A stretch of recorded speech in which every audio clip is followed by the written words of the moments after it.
the 4th video I did today, bro. Stop it. Get some help. I'm sorry, bro. I'm back. This is... I didn't mean to spaz on y'all like that, bro. My bad, my bad. But we're back with another video. And today we're going to be doing, or right now, because I've already did 4 videos, we're going to do 58 questions you can ask a basketball player. Hold on, let me just knock all these like distractions out my way so I can stay immersed. So yeah, we got 58 questions you can ask a basketball player, and I'm a basketball player, so I'm gonna answer as much as I can. I'm not gonna make this video long and drawn out. So yeah, basically like, comment, subscribe, put me on post notifications because you know I keep dropping daily, and comment what y'all want to see because I just be making up these videos as the day goes on. And I know I haven't done the hoop video I said I was gonna do. I promise you that will come out. Stop the cap. I just need to actually go out and get a chance to go hoop. But yeah, let's just get into further ado. Let's start with the first question we got. What is your favorite part of basketball? So my favorite part of basketball, I would say, is probably seeing the ball go into the hoop. I think that has to be any hooper's favorite part, is like seeing the ball go in the hoop, but not just seeing the ball go in the hoop, but just being on fire, bro. Like knowing you just can't miss, bro. Like defending Lillard, 6 to shoot. Lillard and patented step back. Lillard licking his chops, shoots over Howard and hits again. See, Michael's protected from the drive, and you don't need that feeling where you know, like the rim is like an ocean, bro. Like you can shoot that joint and it's going in no matter what. That's my favorite part of basketball. That's an easy question. What inspired you to start playing basketball? Oh, that's an easy one. I'm not gonna do in-depth questions. I'm not in-depth answers to these questions, but if you really wanted to know the deep reason why, I have why I quit basketball. I'll put that joint right here. Y'all can see it. So yeah, I started basketball because I started in junior NBA, and I see my brother play junior NBA, and he was doing it for fun, but I think he was taking kind of serious.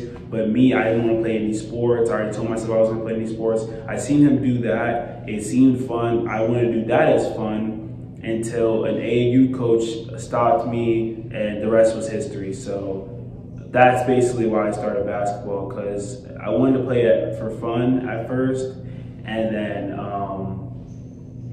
yeah, I wanted to play it for fun at first. Then I realized I really liked it, I really could do it, and then I just invested in it basically. So that's why that's what inspired me to play basketball. Okay, the third question.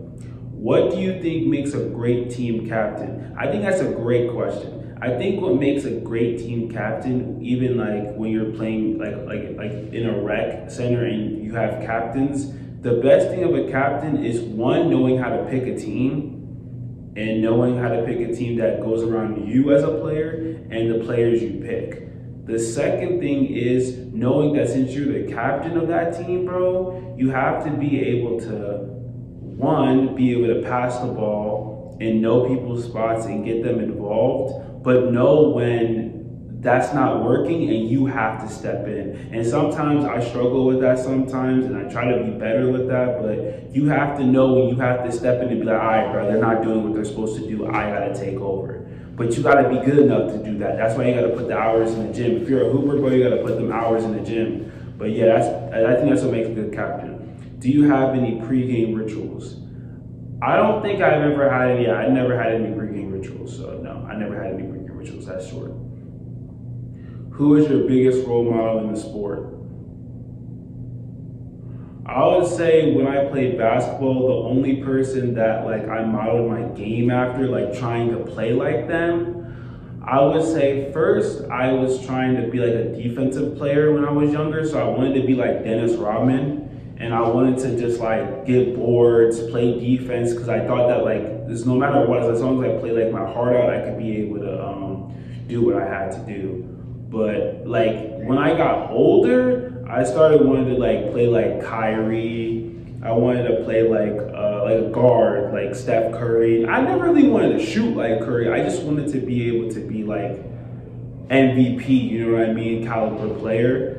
But my game was never like that. But I wanted to be like a shot creator player, like maybe like Jamal Crawford. Yeah, but that was like probably the answer to that question. The sixth question: what motivates you when you're feeling tired during a long game?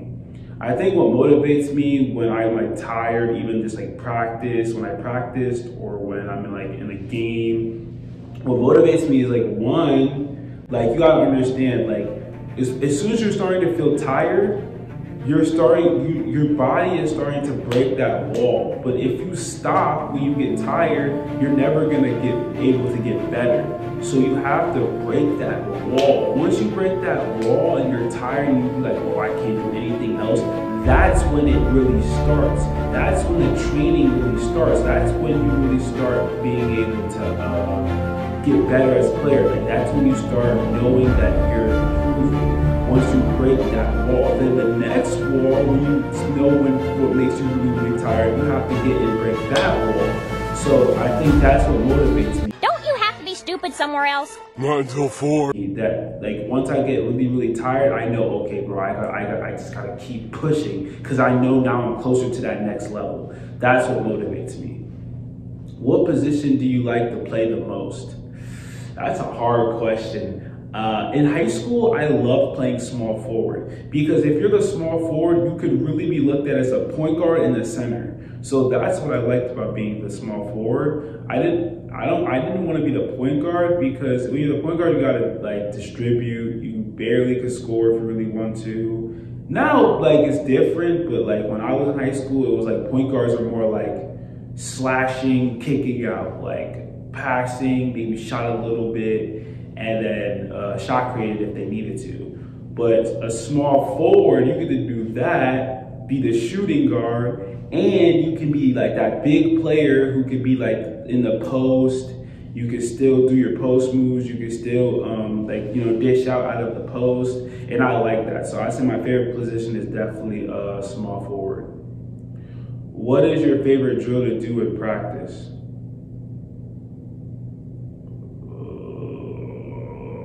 I don't even know, bro. My favorite drill to play, well, I forgot what it's called, but it's like the one where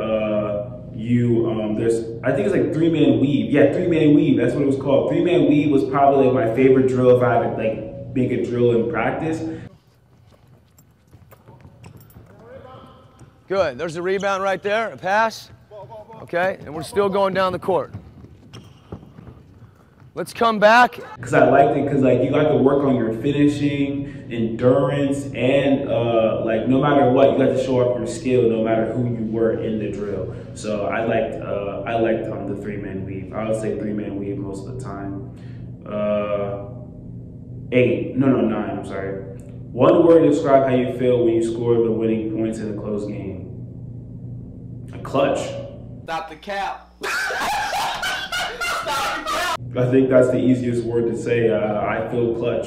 Yeah, clutch. I'll say clutch.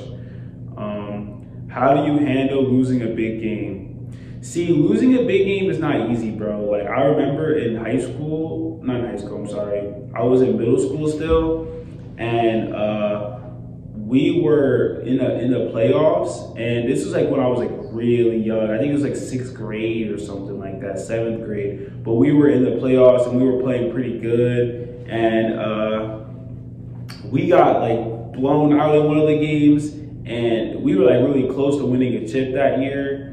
And like it hurt, bro, to lose that game, bro. I remember that day, bro. Like all of us were like almost on the brink of tears, bro. Like I'll never forget that day.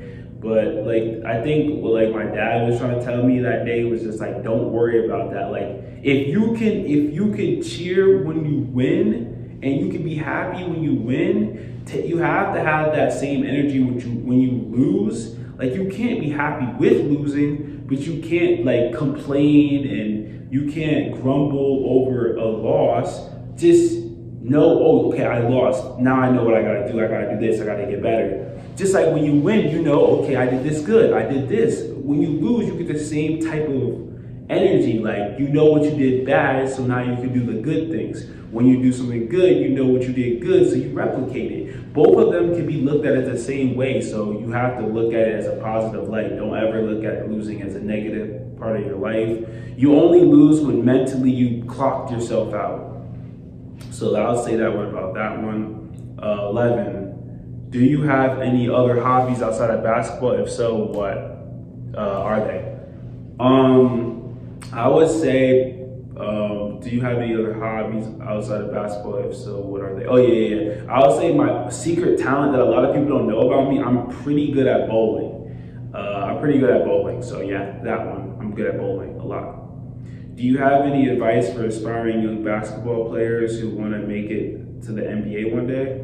One, if I have to give you any advice about making the NBA or trying to make the NBA, don't listen to anyone who is trying to tell you that you can't do it. I think that's like, and that's a cliche, obviously, like in your mind, you're like, oh, that's obvious. But when you listen to other people telling you what you can and can't do, like in the sense of like skill wise, like telling you, oh, you can't do that because you're not skilled enough. You can't do that because you can't play good enough.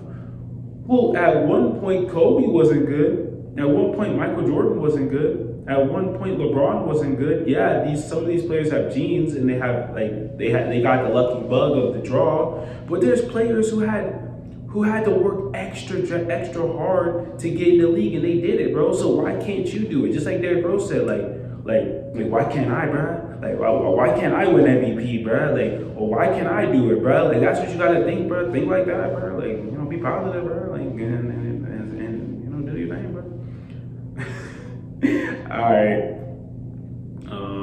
I think I'll do like 2 more questions, and I'm gonna call it a video. If y'all want a part 2, we can talk about that after. 13. How do you work on your mental game? Interesting. How do I work on my mental game? I think how I worked on my mental game was, 1, I knew I put the work in. So since I knew I put the work in, I knew that it was going to translate. If you don't feel like you're putting in the work hard enough, then your game is never going to translate.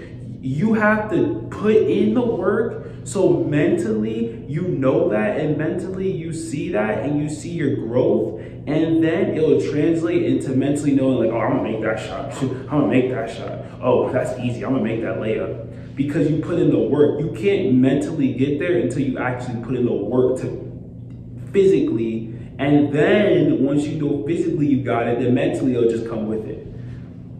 So 14, how do you find inspiration from new basketball moves?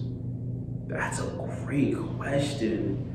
For me, I think it's all in game. Like, I feel like moves, you always find out like a new move, like once you do it on someone, like once you get creative and it happens like in the moment, and then you start practicing it. I feel like, because you practice set moves, like you do your set, like, you're like pound dribbles, pound crossover, like the simple moves. But those simple moves in game, they turn into like combinations and counter moves. And then you practice those counter moves so that you can make more later on. I think that's what inspired me on my basketball moves. And then, yeah, I'm gonna call that a video. This is 13 minutes of me answering questions about, 58 questions to ask basketball players. If you want me to do the rest of these 58 questions, please like, comment, and subscribe, and get this video to, well, let's say 100 views, 50 likes, and I'll do a part 2. All right, don't roast me. I'm gonna catch y'all in the next video, man. I did a lot of videos today. I think I'm gonna try to make this the last one. I don't know, I'll make a decision after I finish editing this one. So I'm gonna catch y'all later, peace.